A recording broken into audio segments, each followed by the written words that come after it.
Healthy food ತಿನ್ನಬೇಕಂತ ಎಲ್ಲರೂ ಅಂದ್ಕೊತೀವಿ, ಆದರೆ ಮಾಡೋದು ತುಂಬಾ ಕಷ್ಟ ಅನ್ನೋ ಒಂದು ಭಾವನೆ. ಇವತ್ತು ನಾನು ನಿಮಗೆ ತುಂಬ ಸುಲಭವಾಗಿರುವಂಥ ಒಂದು ರೆಸಿಪಿನ ಶೇರ್ ಮಾಡ್ತೀನಿ.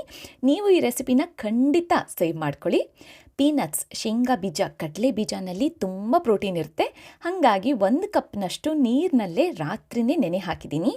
ಈ ನೀರನ್ನ ತೆಗೆದುಬಿಟ್ಟು ಕುಕ್ಕರ್ನಲ್ಲಿ ಸ್ವಲ್ಪ ಉಪ್ಪು ಮತ್ತು ಫ್ರೆಶ್ ನೀರು ಜೊತೆ ಸುಮಾರು 3 ಸೀಟಿ ಹೊಡೆಸಿದ್ದೀನಿ. ಈ ಕುಚ್ಚಿರೋ ನೀರನ್ನ ಬಸ್ದುಬಿಟ್ಟು ಇದ್ರ ಜೊತೆಯಲ್ಲಿ ಸ್ವೀಟ್ ಕಾರ್ನ್, ಸಣ್ಣಗೆ ಹೆಚ್ಚಿರುವಂಥ ಸ್ವಲ್ಪ ಸೌತೆಕಾಯಿ, ಅರ್ಧ ಟೊಮೆಟೊ ಹಣ್ಣು, ಅರ್ಧ ಅವಕಾಡೋ. ಇದು ನಾನು ಒಬ್ಳಿಗೋಸ್ಕರ ಮಾಡ್ಕೊತಾ ಇದ್ದೀನಿ, ಅದಕ್ಕೆ ಕ್ವಾಂಟಿಟಿನೂ ಚಿಕ್ಕದು. ಸ್ವಲ್ಪ ಉಪ್ಪು, ಸ್ವಲ್ಪ ಡ್ರೈ ಪಾರ್ಸ್ಲೆ, ರುಬ್ಬಿರೋ ಅಂಥ ಹಸಿಮೆಣಸಿನ್ಕಾಯಿ, ಗ್ರೀನ್ ಚಿಲ್ಲಿ ಪೇಸ್ಟ್ ಅಂತೀವಲ್ಲ, ಹಾಗೂ ಲಿಂಬೆಹಣ್ಣಿನ ರಸ. ನಿಮಗೆ ಬೇಕು ಅಂದರೆ ಕೊತ್ತಂಬರಿ ಸೊಪ್ಪನ್ನು ಹೆಚ್ಚಿ ಹಾಕೋಬಹುದು. ಹೆಣ್ಣು ಮಕ್ಕಳಿಗೆ ಸ್ವಲ್ಪ ಹುಳಿ ಮುಂದಿದ್ರೆ ತುಂಬಾ ರುಚಿ ಅನಿಸುತ್ತೆ.